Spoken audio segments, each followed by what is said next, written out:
Where I am today is a product of a story.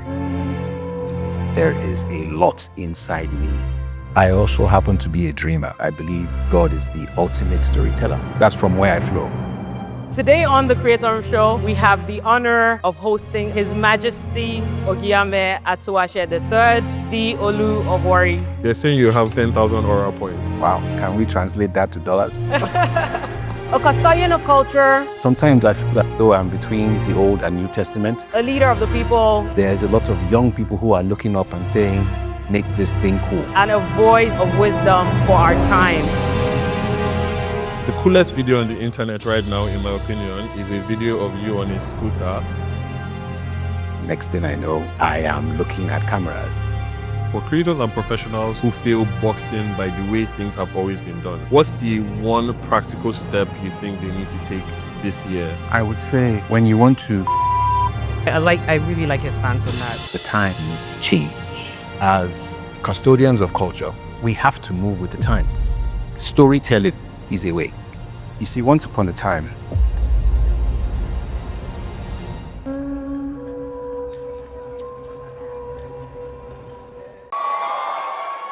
Thank you. So today on the Crea8torium Show, we have the honor of hosting a truly distinguished guest, His Majesty Ogiame Atuwatse III, the Olu of Warri. Wow. Thank you so much for being here. It's an honor, it's a pleasure for you to grace our stage here today. Yeah. So we're just going to get straight into it. You're a traditional ruler who is very intentional about telling your story in the digital world. So we're curious, what drew you to storytelling as a way to lead and communicate as a monarch? the movie The Lion King is the story of my life. And I remember the first time I watched that movie, I was 10 years old. I cried for a few days. And I think I understand why now, why. It was, they say time is a river. And so the way it played out in my own life, I also happen to be a dreamer, as well as a consumer of stories, movies, shows, the Bible, a lot of the Bible. So I feel as though there is a lot inside me that is that is meant to find expression. So, and it's not just random stories. I believe God is the ultimate storyteller. He's the ultimate artist. And I believe he's the one who is feeding inside those stories that are looking to find expression. Yeah. So that's from where I flow. Yeah. Yeah. That's amazing. Thank you so much. The coolest video on the internet right now, in my opinion, is a video of you on a scooter inspecting an infrastructure project. Has anybody seen that video? Yeah. Last thing. So I want to know, is there something you wanted that video to communicate about how you view leadership? The simple answer is there wasn't a plan. In fact, on that day, we were coming from the river. I had visited one of my communities. It was actually quite a tedious day. Came back to Shekiri from the community, had quite an intense session in the palace. And then I realized, okay, the road is ready. And my scooter happened to be available. And I thought, let me not do it in the typical way. You enter your car, they are pointing to you, here it is, here it is. Obviously, there isn't much traffic on the road, and I felt this is the way to also unwind, as well as have a look and be close enough to it. And obviously, the people heard Baba was coming to look at the road. And I guess they thought it was going to be in the typical way. And because obviously the media had followed us from our previous functions, next thing I know, I am looking at cameras and I was trying to act as though they were not there. But of course they were there. Yeah.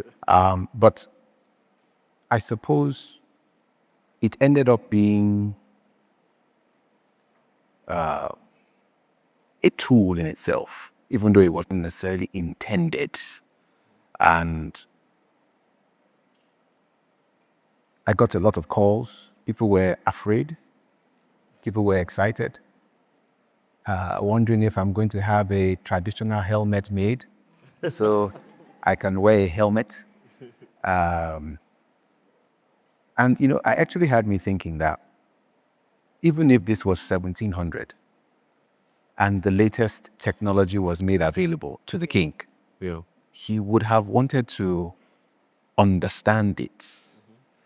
So a lot of people felt, what message are you trying to send? I know a couple of my colleagues said, you're making us look old. You're making us look as if we don't have balance. And that's not what it was. I know how to ride a scooter. I did not take any unnecessary risk. I was able to do what I intended, which was to see the road, have a feel for the road, and also relax and unwind at the same time. It just so happened that hundreds of thousands of people were watching me as I did it.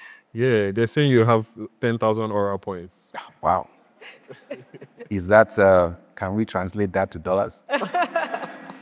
Well, in today's world, you actually can. All right. Yes. I'll talk to my banker then. We've noticed that a lot of you watch our videos, but you're not subscribed to the channel. In order for us to make more of these videos, we need you to subscribe to the channel. So please do it now. And I really appreciate that you share that it was an organic situation, right? And I think that's important to think about when we talk about storytelling, because what happens a lot of times is people try to tell stories around brands that are not believable. So the story in itself isn't believable, right? But you have a brand that is your promise, that is extremely believable. So when you do something like that, it isn't necessarily out of character or out of personality, right? Because people understand that you are someone who is whose leadership comes across as accessible, but without losing authority as well, right? And I think you've done that incredibly well. So thank you so much for that. Thank you. Now I want to talk about just culture, right? How do you then look at what we call modernizing culture, right? Within the context of not bringing it home to a generation, but not necessarily diluting it. And I say modernize the culture in quotes because there's some people who don't believe that those two words belong in the same sentence. So what's sort of your stance with this? You see, once upon a time, that's how stories start, huh? Once upon a time. Yes. Once upon a time, there was Tales by Moonlight, wasn't there? Not the TV show, the way it was how stories were told. It was oral. And then development comes, technology comes, the times change. And as custodians of culture, we have to move with the times. We have to. Because if we insist that we want to be, some people called, what do they call it? They said the pressure from people around you is peer pressure. But the pressure from your ancestors is what? Tradition. It's tradition. Aha. Well, you're the one that used the term. But the point I'm trying to say is, life is for the living. Those who came before us, they looked at everything, assessed it, and from the best of their intention and what was made available to them, they said, this is how we are going to do things. And those who, whether it's in traditional institutions, in the way you go about doing accounting, in the way you go about your religious activities, if you insist we're going to do something the way it has always been done, the tendency is that you get left behind. So you have to be flexible. I think it was Bruce Lee who said, be like water. And there is a reason why water is such a powerful and dominating element in this life. Where people go to Mars and if they see water, sign of life, isn't it? Not anything else, not fire, not anything else, water. And there is a way that water is that is so important, but it takes the shape that it is put into it fits into the time, but it does not lose its essence. And it's interesting, I'm using the water example. My appellation, Ogiame, is king of water. So maybe that's where it's coming from. And so that's the way I see it.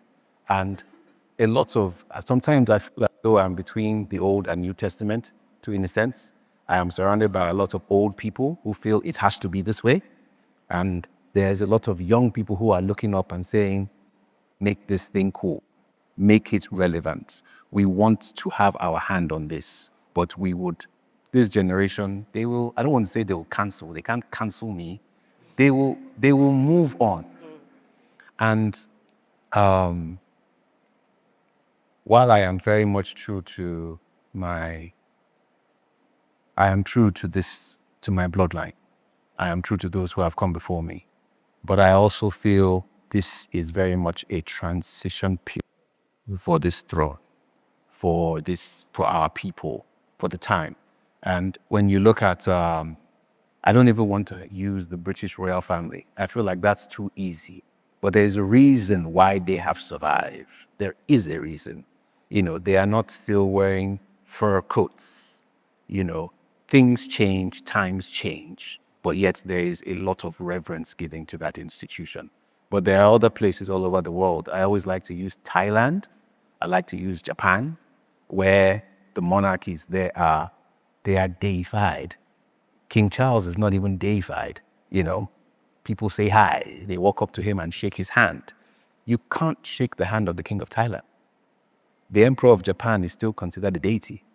That does not stop the young people from being modern and cool and at the edge of technology. So when you say some people feel it is not compact, I disagree.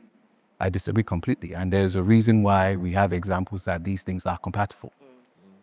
I really like your stance on that. So thank you for sharing that. I said earlier that your leadership feels accessible, but you also do that without necessarily using authority. So I just wanted to understand, was that something that was a conscious decision on your part, or was that something that just evolved naturally for you in leadership? I think it's a bit of everything. I think so. There is a way that I was raised by a very conservative old school man, but who also had a mind for flexibility. And obviously my education, my exposure all through the world makes me understand that, especially with the younger generation, as I said, if you are not, if they don't find you relatable, and they are the future. Yeah, they are the future. Things are not necessarily shrouded in secrecy as they used to be. And the truth of the matter is, when you know who you are, your identity, it doesn't matter. Whether I appear accessible or I hide behind the red curtain, when I am engaged, and I believe all this, I am led. So because I carry myself in a particular way, not necessarily in a proud way, but in a dignified way. Yeah, I think that's it. And you walk with discernment as well. So whether you are in the midst of kids or teenagers or even old people, I believe you say I have 10,000 aura points. I didn't know. I just thought maybe there's just God's grace around me. I think there is something that they see that is tangible. And because you do not trivialize it, they as well will treat it with respect and dignity. I do like that. Yeah, that's interesting. Your perspective is really rich, and we can see that it comes from a deep place. So we strongly believe that everyone is a creator. Anyone who's trying to build something in the world is a creator, regardless of what industry they work in, not just creative people. So for people here who are building in rigid systems, in corporates, in government, in legacy industries, how do we create? How do we create in a new way, without creating resistance? And in the times when we have to, create that resistance, what's the right way to navigate it when we're building within systems that are structured and rigid? I would say when you want to create something new and there is something older looking at you, almost like how dare you try to create something. Even if you want to use Bitcoin for an example, Bitcoin is going up against the traditional finance system, or not just Bitcoin, cryptocurrency, and they are still trying to equate themselves at the level of typical currency. I think storytelling is a way. As human beings, we consume information. And when a narrative or a story is very well crafted, it is easier for people to accept it, as opposed to outright rebellion, quote unquote. What comes to mind, for example, we just came out of Christmas season, the image that is now Santa Claus, Father Christmas. I mean, originally, Santa Claus, Father Christmas, the original figure was a very dark, very scary, intimidating figure. And I believe it was a Coca-Cola campaign in the early 20th century, some American that was of Nordic descent, ancestry, that came up based on the original figure and started tweaking it without necessarily attacking the original figure. He just reduced that volume and increased the volume of what is now Father Christmas. And it wasn't probably until about 10, 15 years ago that with the internet that people actually knew there was a figure before Santa Claus. And this is his dark origins. He did not go up against, he did not rebel. He just created his own story and packaged it, made it nice, and nobody really necessarily, in fact, there's even more of an effort now to retell the story of the original Christmas personality. So that's what I think, just start a new story and invest in it. And if you find so much resistance from the original, saying, oh, this is your style, we don't like it, then we can talk about different aspects of rebellion, as it were. Yeah. I mean, this story that you just shared raises the idea that a lot of times creators think about themselves as storytellers and not necessarily as custodians. And the difference is when you are just telling stories, you can tell stories through different mediums, platforms, content, right? But when you're a custodian, what it is you're looking at how your storytelling actually impacts things like history, how it impacts memories, how you preserve memories with that, how it shapes identity. One of the funny things I've heard, because I also consider myself a storyteller, and I joke with people like, look, if I'm going to do something, I like to sleep. I love my sleep. And because I don't want to get sound bites and people saying, oh, we love what you said, I want to be able to sleep well at night. And I don't want ancestors coming to me, knocking the head, saying, that thing you did for cheap applause. Content creators and creatives who are not custodians, they don't have that burden. So they can just say, oh, I like the way Ogiame dressed. I'll just take it and create something. It means nothing to them. But for those who are custodians, you don't have that liberty to just do something for the fun of likes. Absolutely. And sound bites. There is more of a responsibility. Even if you are transforming the narrative, you still somewhat have to do it with respect and consideration. 100%. Yeah. Yeah, so for creators, this is our final question for you. For creators and professionals who feel boxed in by the way things have always been done, because we referred to that earlier, what's the one practical step you think they need to take this year to move in the direction of what they need to achieve? So basically going up against the system. Yes. Going up against the system. Well, I would say again, it is investing. It is investing in what new story, what new line of action you want to go up against. Well, not go up against, what you want to create. I literally saw a few days ago, there's a new movie out, David, I don't know if any of you have seen it. It's obviously the timeless story of David and Goliath. Perhaps you can use David and Goliath as your blueprint. You know, here is the giant of industry, and here comes the little upstart. You know, maybe even use yourself as what is it? Make fun of yourself. You know, don't take yourself too seriously. Make fun of yourself going up against the establishment, because one thing is the establishment doesn't like it when you come hard. They have the resources to crush you. They do. So, and it's not necessarily if you can't beat them, join them. I think that's a cop-out. I think there are ways where you can intersect and overlap. That it's almost as though you are now creating a dance between the old and the new. Even if you end up losing the dance, as it were, you know, let there at least be that engagement where you have people rooting for the underdog. I think that's a good way to come in, whatever the details may be. Amazing. Your Majesty, this has been so insightful. Thank you so much Thank you. for sharing from your wealth of wisdom. Let's show our appreciation. Warri.